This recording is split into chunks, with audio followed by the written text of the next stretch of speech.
Hi అండి, welcome to నేర్పుడిస్ cooking and vlogs. Dream it created with Ranjitha. మీరు first time నా ఛానల్ చూస్తున్నట్టయితే సబ్స్క్రైబ్ చేసుకోండి. ఈరోజైతే నేను గోంగూర ఎండ్రాయిలు చేస్తున్నాను. ఎలా చేయాలో చూద్దాం రండి. నేనైతే ఈ కర్రీ కోసము ఆల్రెడీ ఒక 3 కట్టలు గోంగూర తీసుకొని క్లీన్ చేసి పెట్టుకున్నాను. అయితే ఒక గిన్నె తీసుకొని దాంట్లో క్లీన్ చేసి పెట్టుకున్న గోంగూరని వేసి నీట్గా వాష్ చేసుకోవాలి. గోంగూరలో కొంచెం ఇసుక ఉంటుంది కాబట్టి కొంచెం బాగా క్లీన్ చేసుకోండి. ఒక 2-3 టైమ్స్ వరకు క్లీన్ చేసుకోవాలి. ఇప్పుడైతే గోంగూర క్లీన్ చేసేసుకున్న తర్వాత ఎండు రొయ్యలు అయితే క్లీన్ చేసుకోవాలి. ఇవి కూడా అంతే, ఒక 4-5 టైమ్స్ క్లీన్గా వాష్ చేసుకుంటే దానికి ఉన్న మురికి మొత్తం పోతుంది. ఇప్పుడైతే ఎండు రొయ్యలు కూడా నీట్గా క్లీన్ చేసుకున్న తర్వాత తీసి పక్కన పెట్టుకోవాలి.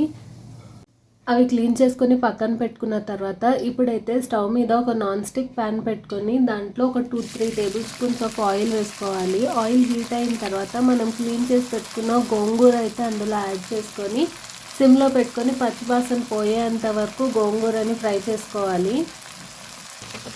చూసారు కదా, గోంగూరలో ఉన్న వాటర్ మొత్తం ఇలా బయటకు వచ్చేస్తుంది. కొంచెం జిగురు కూడా ఉంటుంది. ఆ జిగురు మొత్తం పోయేంత వరకు ఫ్రై చేసుకుంటూ ఉండాలి. అడుగు అంటకుండా కలుపుతూనే ఉండాలి.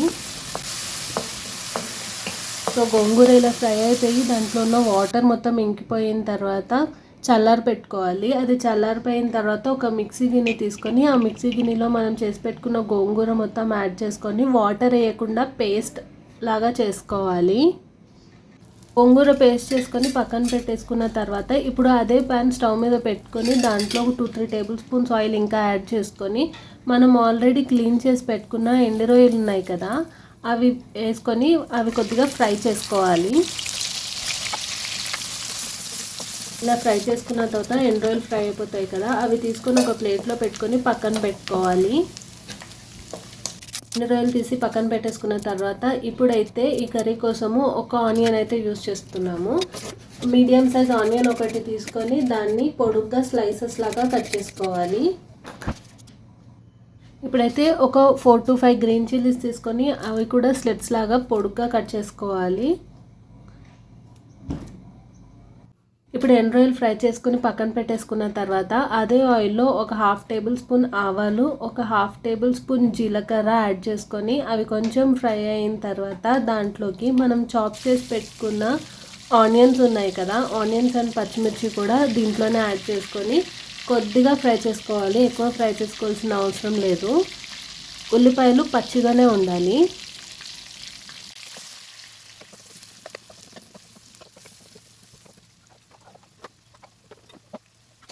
ఆనియన్స్ కొద్దిగా ఫ్రై అయిన తర్వాత దాంట్లోకి ఒక 1/2 టేబుల్ స్పూన్ పసుపు, ఒక 1/2 టేబుల్ స్పూన్ వరకు సాల్ట్ అయితే యాడ్ చేసుకోవాలి. ఇప్పుడు పసుపు కొంచెం పచ్చివాసన పోయేంత వరకు ఫ్రై చేసుకున్న తర్వాత దీంట్లోకి ఒక 2-3 ఎండుమిర్చి అయితే యాడ్ చేసుకోవాలి. ఎండుమిర్చి కూడా కొద్దిగా ఫ్రై చేసుకున్న తర్వాత ఇప్పుడు దీంట్లోకి మనము ఆల్రెడీ ఫ్రై చేసి పెట్టుకున్న ఎండు రొయ్యలు ఉన్నాయి కదా, అవి కూడా యాడ్ చేసుకొని ఒకసారి కలుపుకోవాలి. ఎండు రొయ్యలు వేసుకొని కలుపుకున్న తర్వాత ఇప్పుడైతే మనము ఆల్రెడీ పేస్ట్ చేసి పెట్టుకున్న గోంగూర ఉంది కదా, ఆ గోంగూరని దీంట్లోకి యాడ్ చేసుకోవాలి.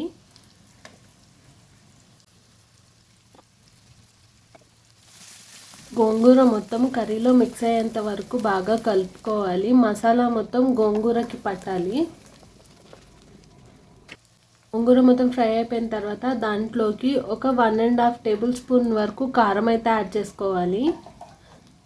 కారం కూడా పచ్చివాసన పోయేంత వరకు ఒకసారి ఫ్రై చేసుకున్న తర్వాత దీంట్లోకి మనం మిక్సీ చేసుకున్న గోంగూర ఉంది కదా, దాంట్లో కొంచెం వాటర్ వేసుకొని ఆ వాటర్ యాడ్ చేసుకొని ఒక 1 గ్లాస్ వరకు వాటర్ మళ్ళీ యాడ్ చేసుకోవాలి. దీంట్లోకి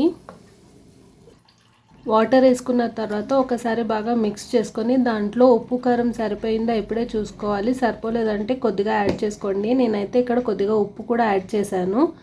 యాడ్ చేసిన తర్వాత ఒకసారి కలుపుకొని స్లో ఫ్లేమ్లో పెట్టుకొని ఇది మొత్తం దగ్గర పడేంత వరకు ఉడికించుకోవాలి. సో చూసారు కదా, కర్రీ అయితే ఉడికిపోయి దగ్గరికి పడిపోయింది. ఈ స్టేజ్లో ఉన్నప్పుడు స్టవ్ అయితే ఆఫ్ చేసేసుకోవాలి. వేడిగా ఉంటుంది కాబట్టి ఇది కొంచెం ఇంకా దగ్గర పడుతుంది. సో సో చూసారు కదా, మనం చేసుకున్న ఎండు రొయ్యలు గోంగూర కర్రీ అయితే రెడీ అయిపోయింది. ఇది అయితే వేడి వేడి అన్నంలోకి చాలా బాగుంటుంది. ఈ వీడియో మీకు నచ్చినట్టయితే లైక్ చేయండి, షేర్ చేయండి, కమెంట్ చేయండి. నెక్స్ట్ ఏ వీడియో చేయమంటారో కమెంట్ సెక్షన్లో చెప్పండి. Thank you for watching. Do subscribe for more videos.